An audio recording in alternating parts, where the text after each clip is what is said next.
हनुमान जी की तेज शक्ति और ओज से कोई भी व्यक्ति अनजान नहीं है।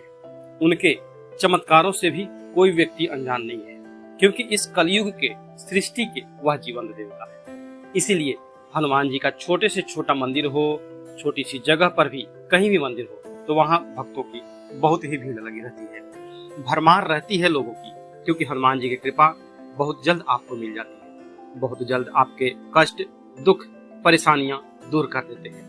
तो जिन बच्चों की जन्म कुंडली में विवाह का कोई दोष है, अगर आपने विशेषज्ञ को दिखाई है और कोई भी विवाह का दोष नहीं निकला, कोई ग्रह दोष नहीं निकला, फिर भी आपके बच्चों के विवाह का योग नहीं बन रहा है, विवाह नहीं हो रहा है, लगातार देरी हो रही है, विघ्न बाधा आ रही है, तो आप एक छोटा सा काम करें। जो आज मैं आपको बता रहा हूँ एक बहुत ही आसान सा उपाय है और सिर्फ आपको एक बार करना है और रिजल्ट आपको 48 आवर्स के अंदर दिखना चालू हो जाएगा। इसे करना है आपको आपके पूजा घर में ही, कहीं बाहर नहीं जाना है।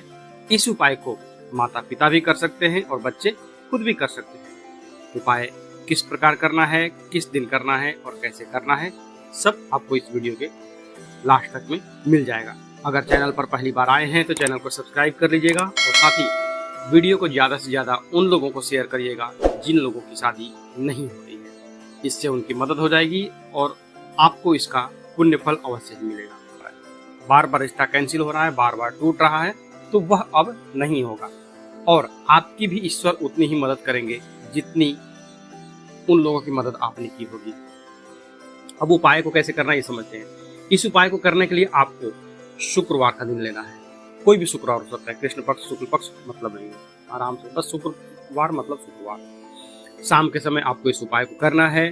अगर दिन में नहा धो लिए हैं तो शाम को कम से कम मुंह हाथ धो करके फ्रेश हो जाइएगा, कपड़ा बदल लीजिएगा। अन्यथा अगर मेरा यह वीडियो आप किस मौसम में देख रहे हैं, क्योंकि साल 2 साल के बाद भी लोग वीडियो देखते हैं, तो मौसम के हिसाब से आप हो सके तो नहा लीजिए। गर्मी है, बारिश है, तो ठंडा हो तो इतना कष्ट मत दीजिएगा अपने शरीर को, ठीक है। अब क्योंकि हम सभी जानते हैं कि श्री हनुमान जी महाराज के कोई भी उपाय किए जाए, कोई भी मंत्र जाप किया जाए, तो उसमें शुद्धि या पवित्रता बहुत जरूरी होती है। तो आप अपने पूजा घर में बैठें। सबसे पहले आपके पूजा घर में राम दरबार की फोटो होनी चाहिए। इसके बाद राम दरबार की फोटो के सामने आप एक दिया जलाइए। उसके बाद सबसे पहले गणपति देव को नमस्कार कीजिए। और अब जो प्रयोग है वो किस किस चीज का है, तो दालचीनी और लौंग का यह प्रयोग है। 9 दालचीनी के टुकड़े लीजिए, छोटा हो बड़ा हो कोई दिक्कत नहीं है। अभी जो मार्केट में चल रहा है शायद 400 रुपये किलो दालचीनी चल रहा है, जो हमारी तरफ चल रहा है, तो 40 रुपये में आपका 100 ग्राम दालचीनी आ जाएगा। काम आपका हो जाएगा शायद 40 रुपये में, ठीक है। अब अगर आपके किचन में दालचीनी है मसाले के रूप में तो आप वहीं से ले लीजिए, अन्यथा आप जो भी हो 5-10 रुपए का या 50 ग्राम ले लीजिए, कोई दिक्कत नहीं है। बस 9 टुकड़ा चाहिए, छोटा हो, आधे इंच का हो, 1 इंच का हो, कोई दिक्कत नहीं, बस दालचीनी होनी चाहिए 9 टुकड़े। अब इसके बाद विवाह की कामना करते हुए थोड़ा सा आधा चम्मच हल्दी घोल लीजिए। आधा चम्मच हल्दी घोल लेने के बाद आपको उस हल्दी से एक माचिस का तीली लीजिए, उस पर एक रुई लपेट लीजिए। अगर माचिस की तीली वाला नहीं है, एक होता ना कान साफ करने वाली एक रुई आती है, वो स्टिक बना करके रखा हो रहा था, 10-20 रुपए का पैकेट आता है, आप चाहे तो उससे भी कर सकते हैं। तो उस तीली पर जो रुई लपेटा हुआ है उससे आपको दालचीनी के एक एक टुकड़े पर लिखना है विवाह नहीं हो रहा, या फिर आप ये भी लिख सकते हैं विवाह होने की समस्या है, ये भी लिख सकते हैं। जो दालचीनी के 9 टुकड़े हैं सब पर आप उस हल्दी से ये लाइनें लिखिए। छोटा लिखा है, बड़ा लिखा है, एक में एक सट जाए, कोई दिक्कत नहीं है। मेरी सलाह यही रहेगी कि अगर आप इस प्रयोग कर रहे हैं तो जहां तक हो सके 100 ग्राम अगर आप दालचीनी लेते हैं तो उसमें 9 टुकड़ा अच्छा खासा बड़ा बड़ा आ जाएगा और उससे आप लिख सकते हैं। हो गया। आप चाहे बाहर की तरफ लिखें या फिर अंदर की तरफ लिखें, लिखना दालचीनी के टुकड़े पर ही है, ठीक है। अब लिखने वाला काम हो गया। इसके बाद आप लीजिए 9 लौंग, 9 पीस इलायची, 9 पीस दालचीनी और 9 पीस लौंग आपका हो गया। अब क्या करना है, इस 9 लौंग को एक छोटा सा कोई प्लेट ले लीजिए या फिर कटोरी ले लीजिए, कुछ भी आप ले लीजिए, उसमें आप अब इस लिखा हुआ दालचीनी को और 9 लौंग को रख करके हनुमान जी के आगे अर्पण कर दीजिए। ठीक है, हनुमान जी के आगे अर्पण करने के बाद आपको सिर्फ एक बार हनुमान चालीसा का पाठ करना है, सिर्फ और सिर्फ एक बार। और हनुमान चालीसा के पाठ के बाद श्री राम स्तुति अवश्य करिए। याद नहीं है देख करके पढ़िए, नहीं है तो आप कम से कम श्री रामचंद्राय नमः, श्री रामचंद्राय नमः कम से कम 11 बार या 21 बार अवश्य बोलिए। और उसके बाद 5 मिनट, 10 मिनट, 20 मिनट, जितना देर आपका मन करे आप अष्टजाम का अवश्य जाप करें। अष्टजाम क्या है? हरे राम राम राम हरे हरे, हरे कृष्ण कृष्ण कृष्ण हरे हरे। ये हो गया अष्टजाम, इसका जाप करिए। लेकिन हनुमान चालीसा के बाद प्रभु श्री राम को याद करना बहुत जरूरी है, अन्यथा आपकी विनती, आपकी प्रार्थना धरी की धरी रह जाएगी, कोई नहीं सुनने वाला। आप सब जानते हैं कि प्रभु श्री राम अकेले कभी आपके पूजा घर में आपको कोई फल नहीं देते हैं, कोई रिजल्ट नहीं देते हैं, जब तक उनके साथ में उनके सेवक ना हो, प्रभु श्री राम नाम का जाप साथ में ना हो, तब तक वो कोई भी उपाय का रिजल्ट नहीं देते। इसके लिए आपको राम जी को स्मरण करना है। हो गया। अब इसके बाद अर्पण तो आपने कर दिया है, आपने भक्ति भाव भजन भी कर लिया, सब राम भजन कर लिया, अपने हनुमान जी का नाम स्मरण कर लिया। इसके बाद अब क्या करना है? हाथ जोड़िए, प्रार्थना कीजिए कि आपके बच्चों का जो विवाह का योग है वो तुरंत बने। जो भी ग्रह दोष है, जो भी नजर दोष है, जो भी पितृदोष है, जो भी किसी भी प्रकार का दोष हो, वो सब समाप्त हो और हनुमान जी आपके बच्चों पर, आपके घर पर कृपा बरसाएं। हनुमान जी का आशीर्वाद पाने के लिए आपको 1-2 मिनट, कम से कम 2-4-5 मिनट हाथ जोड़ करके श्रद्धा से, भाव से, भक्ति से उनका स्मरण करें और अपना जो मनोकामना है वो उनको बोलते रहें। अभी चमत्कार कैसे होता है ये मैं आपको बता दूं कि आपने अभी देखा होगा ना, ट्रेंडिंग में चल रहा राजू कलाकार और सोनू निगम का एक जो गाना चल रहा है, दिल पे चलाई छोरियां, ऐसा कुछ गाना है चल रहा है ना। तो कहाँ बताइए कि राजू कलाकार कहाँ एक मिडिल क्लास का आदमी और कहाँ सोनू निगम हाई क्लास, मतलब वो बॉलीवुड के बड़े बड़े सितारे। तो एक वो भाग्य ही कहेंगे ना। तो वैसे ही जो आपके बच्चों के भाग्य प्रबल होने में अभी जो देरी हो रही है, हनुमान जी का ये उपाय आपका उसी तरह से असर करने वाला है। ये उपाय आपके लिए भी चमत्कार लेकर के आएगा। अब क्या करना है? इसके बाद आपको इस सामग्री को शाम तक छोड़ देना है। जैसे ही आप सोने के लिए जाएंगे, देखिए अगर बच्चे घर में हो तो बच्चों के कमरे में यह प्लेट या कटोरी जिसमें आपने दालचीनी के टुकड़े रखे हैं और 9 लौंग रखे हैं, उसको उठा करके उनके कमरे में कहीं पर रख दीजिए, अलमारी हो कहीं पर भी, मतलब रख दीजिए सही से। अगर बच्चे नहीं हैं तो जो भी घर का यह मेंबर उपाय कर रहा है, अगर माँ कर रही है, पिता कर रहे हैं, भाभी, दीदी, कोई भी यह उपाय कर रही है, तो इस प्लेट को वो अपने कमरे में रख लें जहाँ सोती हैं वो, अपने सिरहाने के पास में। और उसके बाद अगले दिन सुबह उठते ही, जैसे ही शनिवार का दिन आएगा अगले दिन, तो सुबह आप जैसे उठेंगे आपको नहा धो करके एक कपूर का टुकड़ा ले लीजिए और यह जो सामग्री है आपके पास, दालचीनी और लौंग, इसको भी ले लीजिए और पीपल के पेड़ के नीचे जा करके इस कपूर के टुकड़े के साथ में दालचीनी, लौंग, इन दोनों को कपूर के माध्यम से जला दीजिए। अब बात आती है कि मान लीजिए कि बहुत सारे लोगों को तो यह सुविधा मिल जाएगी कि पीपल का पेड़ नजदीक में मिल जाएगा और बहुत सारे लोगों को पीपल का पेड़ नहीं मिलेगा। तो क्योंकि मेरे पास एक कमेंट आया था, अपना कनाडा में रहने वाली हैं शायद वो, तो उन्होंने कहा था कि हमारे यहाँ तो पीपल का पेड़ नहीं मिलेगा। तो वैसा ही कंडीशन कभी कभी कई लोगों के साथ हो जाता है। तो ऐसे में आप क्या करेंगे? फिर आप अपने बालकनी में या आपकी छत पर इस कटोरी को, जो सामग्री है, उसको किसी मिट्टी के दीपक में रख लीजिए। पीपल के नीचे तो आप वैसे भी इसे जमीन पर ही रख के जलाएंगे ना। तो पीपल का पेड़ नहीं हो तो आप अपने बालकनी में, अपने छत पर एक मिट्टी के दिए में ये सारा सामग्री को जो है वो पलट लीजिए। आपने तो स्टील की कटोरी में रखा था ना, तो उसको पहले मिट्टी के दिए में कपूर रखिए, फिर अपना दालचीनी, लौंग रख करके और कपूर को जला दीजिए। जल करके उसको तो राख ही होना है। इस उपाय का जो स्पीड होगा, जो असर होगा, बेनिफिट जो है वो कैसे होगा? जैसे इंडिया में टेस्ला की अभी एक टेस्ला कार एंट्री हुआ है ना, टेस्ला का शायद मॉडल Y है, तो जो रफ्तार वो है, वैसे ही ये आध्यात्मिक उपाय भी आपके जीवन में एक नई दिशा लेकर के आएगा, एक नई स्पीड लेकर के आएगा और पॉजिटिव पावर लेकर के आएगा। तो जब दिया में सारा सामग्री जल करके राख हो जाए, जैसे ही वह जलना शुरू हो, चाहे पीपल के नीचे आप जला रहे हो और चाहे अपनी छत पे जला रहे हो, तब आप हाथ जोड़ करके पॉजिटिव वे में एक प्रे करें, एक प्रार्थना करें। जैसे कल आपने समस्या रखी थी ना, उनके आगे, हनुमान जी के आगे समस्या आपने लिखी दालचीनी के टुकड़ों पर, लेकिन अब आप कहेंगे कि बच्चों का मनपसंद रिश्ता आ गया है। कब? जब दिया अपना कपूर जल रहा है, कपूर में दालचीनी और लौंग जल रहा है, तो आप मानसिक रूप से कहें चाहे बोल करके कहें। ये क्या है? एक तरह से लॉ ऑफ अट्रैक्शन का जो रूल है, उस हिसाब से आपको भविष्य की बातें अभी प्रेजेंट में बोलनी है, वर्तमान में आपको बोलनी है। क्या? कि आप वो सामग्री आपकी जल रही है, उसी टाइम पर आपको ये चीज़ें बोलनी है। बच्चों का मनपसंद रिश्ता आ गया है, रिश्ता पक्का हो गया है, बच्चों का विवाह फिक्स हो गया है, तारीख फिक्स हो गई है। कुछ भी जो आपकी समस्या थी उसको सुलझने के हिसाब से आप रखिए, उस जो बोलना है वो बोलिए।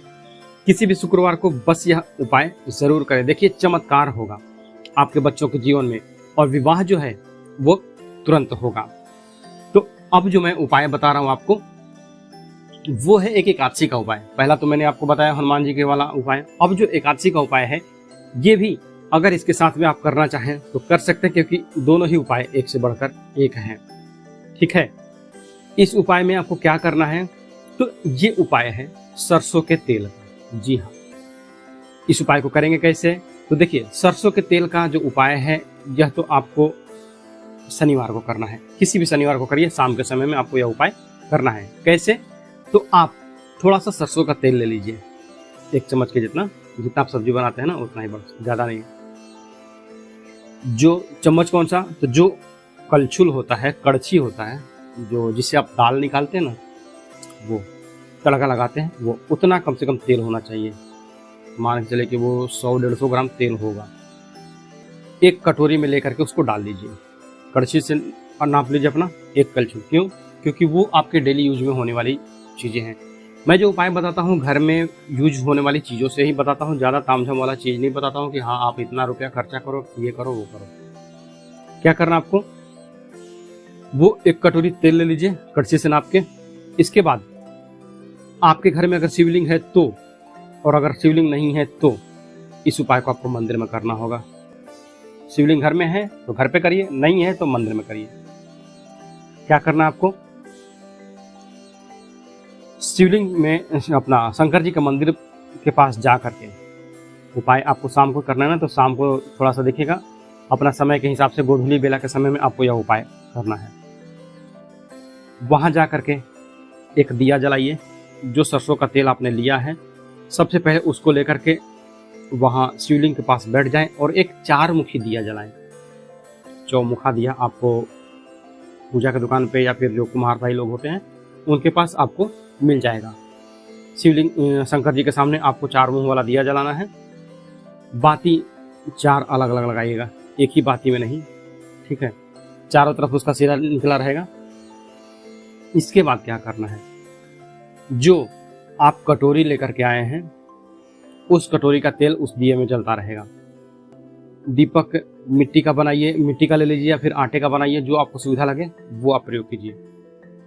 अब जो आपने तेल लाया था उसमें से आप आधा तो डाल देंगे उस दिए में। उसके बाद थोड़ा सा 3-4 बूंद के आसपास जो तेल है वो अपने बाएं हथेली पे रखिए। वही जो आपके घर का जो सरसों तेल है वही 3-4 बूंद अपने बाएं हथेली पे रखिए। और दाहिने हाथ का जो रिंग फिंगर है, जिसे हम सूर्य की उंगली कहते हैं, मतलब जो सबसे छोटी के उंगली के पास वाली जो उंगली है, उस उंगली को इस तेल में लगाइए और इस तेल में लगा लीजिए और अपनी जो मनोकामना है वो बोलना प्रारंभ कीजिए। माता पिता हैं तो अपने बच्चे का नाम लीजिए, बच्चे का गोत्र लीजिए और साथ ही मनोकामना बोलिए कि आप क्या करना चाहते हैं। क्योंकि समस्या यहाँ पर 4 प्रकार से होती है। पहला, रिश्ता ही नहीं आ रहा है। दूसरा, रिश्ता आता है बार बार कट जा रहा है। तीसरा जो है, अगल बगल वाले भड़का दे रहे हैं, या फिर किसी भी बात को लेकर के दान दहेज या जो भी है उनको लेकर के वो हो गया है। और चौथा है कि यहाँ पर चौथा कंडीशन किसी किसी के साथ होता है कि हमें दूसरी शादी करनी है। क्यों भाई? तो पहले हो सकता है कुछ तलाक ये सब हो गया हो, या फिर वो जीवन साथी ही इस दुनिया में ना रहा हो। तो ऐसे में तो जो भी आपकी समस्या है वो समस्या वहां पर बोले। अब इस उंगली को जैसे ही आप मतलब उंगली से आप घुमाते जाएंगे, जितनी देर आपको मनोकामना अपनी बोलनी है बोलते जाइए, कोई दिक्कत नहीं है। इसके बाद अपना उंगली निकाल लीजिए, अपना जो दाहिना हाथ का उंगली है वो निकाल लीजिए और इसके बाद शिवलिंग पर उसकी एक बिंदी लगा दीजिए, उसी सरसों के तेल की जिसको आप गोल गोल अभी घुमा रहे थे बाएं हथेली पे ना, और अपनी मनोकामना बोल रहे थे, उसी उंगली से एक तिलक, एक बिंदी शिवलिंग पे लगा दीजिए। अब इस तेल को तेल को जितना है वो सारा शिवलिंग पे अर्पण कर दीजिए। जो आपके पास बचा हुआ तेल, आधा कटोरी तो आपका दिए में गया, आधा कटोरी जो आपने रखा है और उंगली वाला जो आपका जो काम हुआ है, हथेली पे जो तेल है वो सारा मिला करके, दिया तो जलता रहेगा, बाकी जो तेल कटोरी का बचा वो सारा शिवलिंग पर अर्पण कर दीजिए, अभिषेक कर दीजिए सरसों के तेल का। यह प्रक्रिया अगर आप मंदिर में भी करते हैं तो भी सेम रहेगी, और घर पर अगर करते हैं, क्योंकि कई लोगों के यहाँ शिव जी विराजमान होते हैं घर पर ही, तो घर पर भी आप यह काम कर सकते हैं। तरीका ये कैसे लाभ देता है, चमत्कार किसे कहते हैं, आप खुद इस उपाय से देखेंगे। अभी तो इसमें और अभी बाकी है, पर चमत्कार अभी देखा आपने ना कि जैसा अभी राजू कलाकार और सोनू निगम का एक ट्रेंडिंग चल रहा सॉन्ग दिल पे चलाई छुरियां, तो वैसे ही ये पूजा उपाय भी अगर आप मन से करें तो आपके लिए चमत्कार लेकर के आएगा। अब आप जैसे ही पूरा सरसों का तेल दोनों हाथों से शिवलिंग पर अर्पण कर दें, उसके बाद से वही उंगली, जिस उंगली से आपने सरसों तेल वो लगाया था ना रिंग फिंगर से, उस उंगली को माँ पार्वती के हस्त कमल पर लगा दीजिए।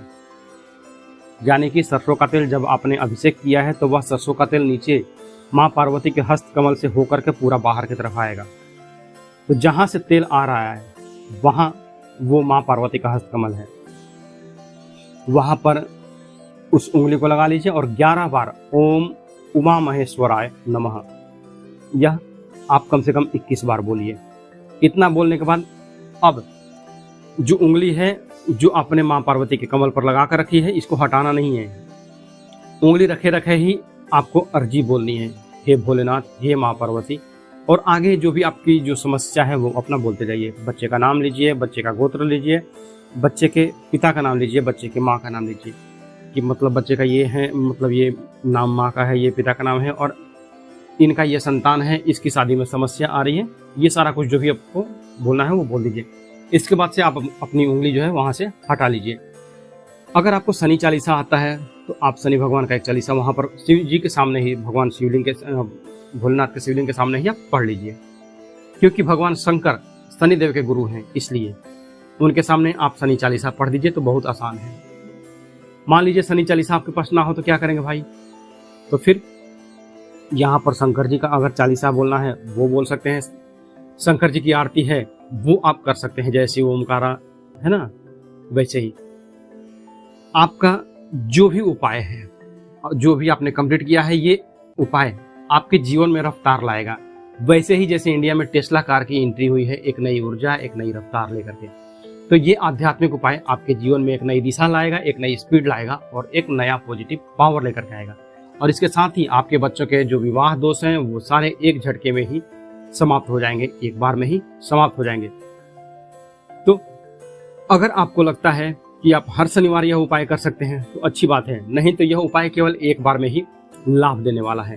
तो आज के लिए बस इतना ही, मिलते हैं जल्दी आपसे नेक्स्ट वीडियो में, तब तक के लिए हर हर महादेव, जय माता दी।